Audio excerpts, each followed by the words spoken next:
Ya, apa kabar Bu Ida? Alhamdulillah baik, Kang. Alhamdulillah, mudah-mudahan sehat selalu Bu Ida. Baik, Amin. Bu Ida boleh dijelaskan kondisi per hari ini terkait kenaikan harga sembako di Banjar seperti apa, Bu? Alhamdulillah hari ini sudah normal kembali, kecuali untuk cabai keriting ya, itu masih sekitar 68.000 sampai 70.000. Memang ada kenaikan harga sebesar 20.000 per kilo gitu. Kita sudah melakukan operasi pasar, tentunya beberapa hari ke depan kita akan intervensi untuk operasi pasar kembali dan pasar murah, atau kita mungkin menambah pasokan dari daerah-daerah sekitar, misalnya pasokan dari dari Ciamis, dari Garut, kemudian juga dari Jawa Tengah, dari daerah Wonosobo gitu. Naiknya beberapa harga sembako ini kira-kira dipacu oleh apa? Umumnya dipacu tentu alasannya yang pertama adanya El Nino begitu ya, karena cuaca yang sangat tidak menentu, tentunya ini menyebabkan petani cabai keriting ini mengalami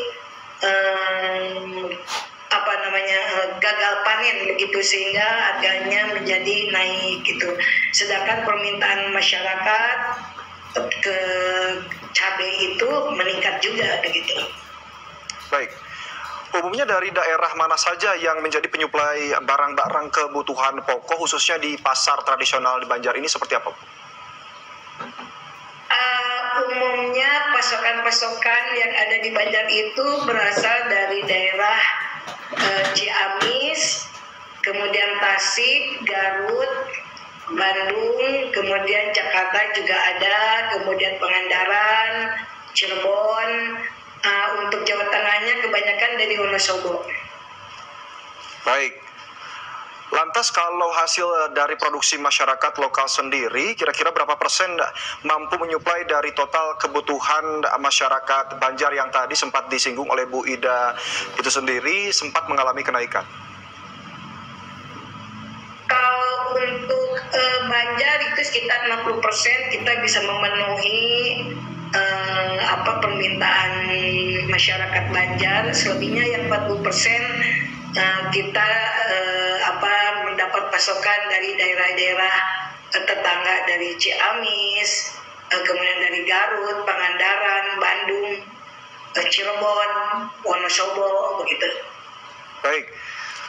Terkait tanggapan Ibu mengenai kondisi per hari ini yang selalu mengalami kenaikan yang tadi disebutkan, kira-kira tanggapannya seperti apa, Bu? Apakah dilakukan juga solusi ataupun pembuatan program ataupun yang lainnya? Seperti apa, Bu? Iya, tentunya kita ingin mengoptimalisasi produk lokal ya, khususnya hasil pertanian di Banjar itu sendiri, sehingga akan berkontribusi yang signifikan terhadap pertumbuhan ekonomi lokal maupun pembukaan lapangan kerja. Yang kedua yaitu tentunya kita ingin mendorong penggunaan produk-produk dalam negeri, khususnya yang ada di Banjar yang melibatkan UMKM dan koperasi di sini gitu. Dan yang terutama yaitu tentunya kita harus mengintervensi pasar murah untuk meningkatkan daya beli masyarakat Banjar gitu. Itu salah satu diantaranya adalah itu yang kita laksanakan. Selain operasi pasar yang kita lakukan hampir setiap 2 minggu sekali, kami turun, dan mungkin untuk setiap minggunya atau hariannya dilakukan oleh dinas UMKM turun ke pasar.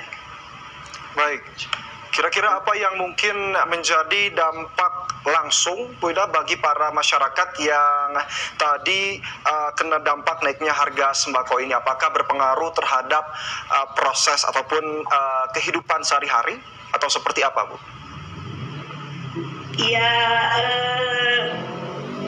dampaknya tentu ini kenaikan harga adalah pertama faktor cuaca ya gitu ya, El Nino yang tidak menentu, kemudian juga permintaan masyarakat yang meningkat terhadap cabai keriting. Mungkin ya karena orang Sunda ya suka sambal sehingga banyak permintaan cabai keriting begitu ya. Kemudian juga tentunya di sini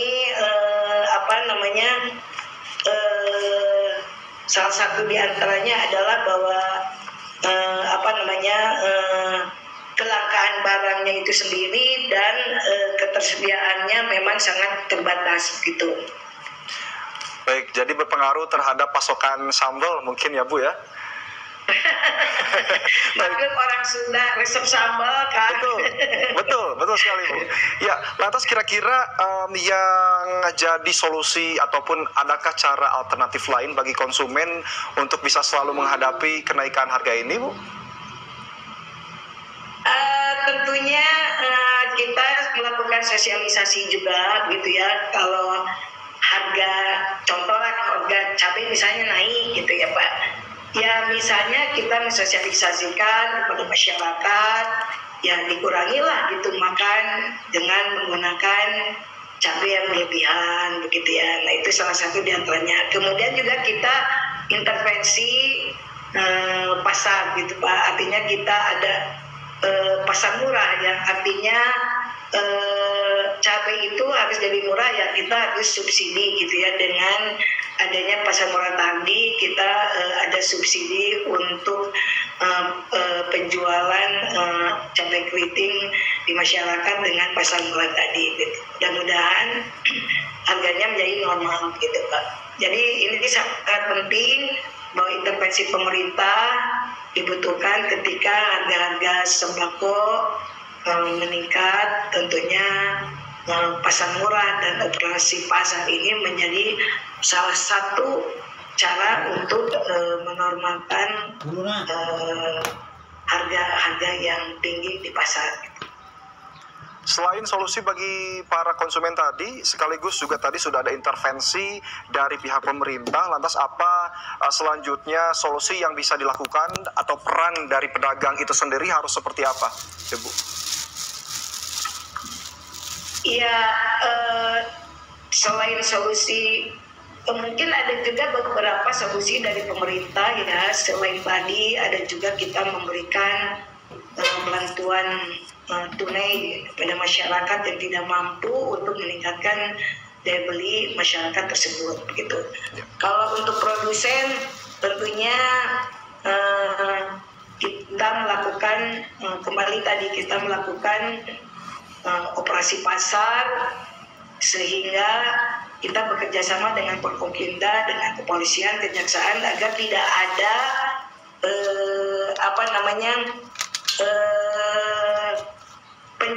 penjual itu mempunyai monopoli untuk meningkatkan harga-harga tadi begitu. Jadi banyaklah di pasar juga yang nakal-nakal para penjual gitu ya. Nah kan dari distributor sampai ke penjual itu biasanya itu Pak yang menyebabkan rantainya itu menjadi meningkat karena ada permainan juga di sesama penjualnya seperti itu gitu. Ya. Baik. Ya, dan selanjutnya tadi yang sempat disinggung oleh Bu Ida bahwasanya pemerintah Kota Banjar juga memberikan bantuan untuk yang tidak mampu. Apakah ini juga yang menjadi dampak langsung dari kenaikan harga terhadap masyarakat yang tidak mampu, Bu? Iya, tentunya bantuan-bantuan dari pemerintah pusat maupun pemerintah provinsi maupun bantuan pemerintah Kota Banjar kepada masyarakat yang tidak mampu ini dimaksudkan untuk meningkatkan daya beli masyarakat itu sendiri gitu. Dengan adanya kenaikan barang-barang kan tentunya daya beli mereka tidak meningkat. Nah dengan salah satu cara bantuan tunai itu kita bantu sehingga daya beli mereka menjadi bisa membeli gitu. Baik, kira-kira menurut Bu Ida bagaimana cara meningkatkan kesadaran masyarakat terhadap kondisi saat ini berkaitan dengan kenaikan harga sembako di beberapa wilayah di Kota Banjar? Seperti apa, Bu? Tentunya yang pertama yaitu ya kita harus memaksakan diri menggunakan produk dalam negeri gitu ya, gitu. Karena minimal produk-produk Banjar tuh dibeli dulu lah gitu, sebelum produk-produk kota tetangga misalnya Ciamis, Tasik gitu ya gitu. Mungkin ini lebih murah begitu kan ya gitu. Ya. Kan kalau pasokan itu kan kenapa mahal kan ada biaya operasional juga diperhitungkan ke harga pokok gitu. Tapi kalau dari daerah Banjar sendiri ya pasti lebih murah gitu. Ya misalnya katakan saja barangnya lebih bagus dari daerah tetangga misalnya, ya sudahlah yang ada saja gitu. Yang kedua mungkin kami berupaya tadi melakukan sosialisasi misalnya untuk menahan membeli barang-barang yang memang terjadi kenaikan akibat permintaan barang yang sangat tinggi gitu. Salah satu solusi adalah tadi membeli produk-produk lokal. Nah, yang menjadi ciri khas ataupun produk lokal dari Kota Banjar itu sendiri ada apa aja, Bu? Kalau Banjar itu banyak ya. Banjar ini adalah kota yang unik. Jadi kota tapi lebih banyak desanya, Pak. Jadi masih masyarakatnya itu mata pencariannya lebih banyak ke petani gitu, walaupun statusnya kota Banjar gitu. Jadi sebetulnya kami menghasilkan hasil-hasil pertanian yang sangat baik gitu ya, yang sangat bagus begitu kan gitu. Jadi artinya masyarakat harus mencintai produk Banjar itu sendiri. Kalau khas-khas Banjar itu seperti misalnya kalau ikan supaya inilah lebih murah ikan bebeong gitu Pak, itu kan banyak tuh Pak di Citandui gitu kan. Jadi tidak usah beli mahal-mahal, jadi gunakan saja gitu, atau lebih sering misalnya memproduksi ikan, khususnya ikan bebeong gitu, itu gizinya tinggi gitu ya. Kemudian juga yang khas Banjar itu ya sebetulnya sama saja dengan yang lain ya Pak ya, sayuran-sayuran sama begitu ya Pak ya. Jadi makanan khasnya di sini apa ya Pak ya? Sayuran ada semua di Banjar juga gitu ya. Buah-buahan mungkin ada perbedaan, misalnya ada buah rambutan yang sangat manis di sini di Batu Lawang, nah itu khas Kota Banjar. Jadi harganya sangat murah tapi buahnya sangat manis, gizinya juga sangat tinggi gitu. Kemudian khas yang lain mungkin sayuran-sayuran lain biasanya sih ya makanan Sunda aja begitu ya Pak ya. Bonteng di sini banyak Pak, murah Pak kalau bonteng begitu ya. Gitu. Kemudian juga kangkung sangat murah Pak di sini di Banjar Pak. Itu saya juga agak kaget Pak gitu ketika datang ke Banjar, satu ikat cuma 2.000, di Bandung saya beli 10.000 gitu ya. Pak. Murah sekali gitu. Ya, baik, ternyata perbedaannya cukup jauh ternyata Bu ya, lebih murah di Banjar. Betul Pak. Jadi di sini itu Pak, di Banjar itu murah-murah. Kenapa murah-murah? Karena pedagang itu menyesuaikan daya beli masyarakat Banjar itu sendiri, gitu Pak. Jadi kalau harganya udah di atas standar normal, biasanya nggak laku gitu, perdagangannya begitu banyak. Ya, baik. Selain tadi langkah-langkah untuk para konsumen, terus juga para pedagang yang sekaligus ada intervensi baik juga dari para pihak pemerintah Kota Banjar. Dan sekarang terkait petani ataupun pemasok itu sendiri, apa yang harus dilakukan oleh para petani dan apakah sudah ada program dan sosialisasi untuk para petani dan pemasok ini, Bu? Seperti apa, Bu? Sosialisasi selalu dilakukan, Pak. Ini ada kolaborasi antara Dinas UMKM dengan Dinas Pertanian dan Ketahanan Pangan, tentunya kepada petani, kemudian penyuluh-penyuluh juga di sini sangat aktif-aktif, Pak, sehingga hasil sayurannya cukup baik, begitu ya, Pak ya. Kemudian juga di sini KWT-nya, kelompok wanita taninya juga berjalan dengan baik, gitu Pak, gitu. Jadi mereka selalu mengikuti arahan-arahan dari penyuluh yang datang ke kelompok-kelompok tani di sini gitu Pak. Baik, tadi disinggung kelompok wanita tani atau KWT, betul Bu? Betul. Itu boleh dijelaskan? Di sini banyak Pak. Ya. Boleh dijelaskan itu seperti apa, Bu Ida?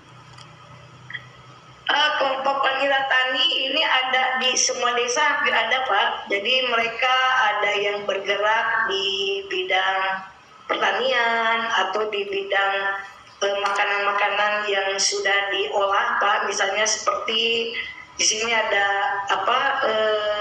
pisang keripik, pisang sale Pak. Kemudian ada juga jamur dan lain sebagainya. Alhamdulillah kita pernah mendapatkan penghargaan dari Kementerian Pertanian sehingga kita di Sumbang di Langansari itu di Desa Langansari adalah seperti rumah tapi isinya itu sudah komplit Pak dengan mesin-mesin pengolah untuk pisang sale dan keripik-keripik yang lainnya gitu Pak. Ya. Itu salah satu di antaranya. Baik. Apakah semua produk ataupun sembako-sembako juga dipasok keluar daerah dari Kota Banjar ataupun sebaliknya Kota Banjar juga mendapatkan pasokan dari luar daerah, Bu Ida? Kalau Banjar karena ini kota ya, daerahnya kecil sehingga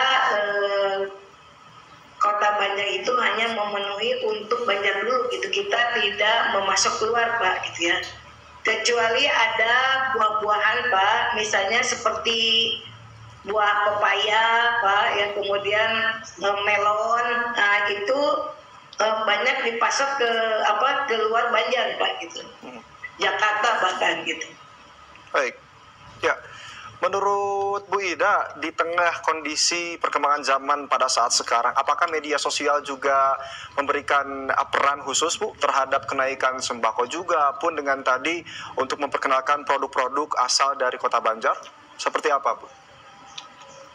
Iya, tentunya peran media sosial sangat penting ya Pak ya untuk melakukan marketing daripada hasil-hasil produksi pertanian maupun hasil-hasil produksi dari UMKM dan koperasi di sekitar wilayah Banjar, mungkin wilayah lainnya juga gitu. Jadi memang sangat penting karena sekarang karena era digital begitu, tentunya pemasaran juga lebih baik dilakukan dengan cara-cara digital juga begitu Pak.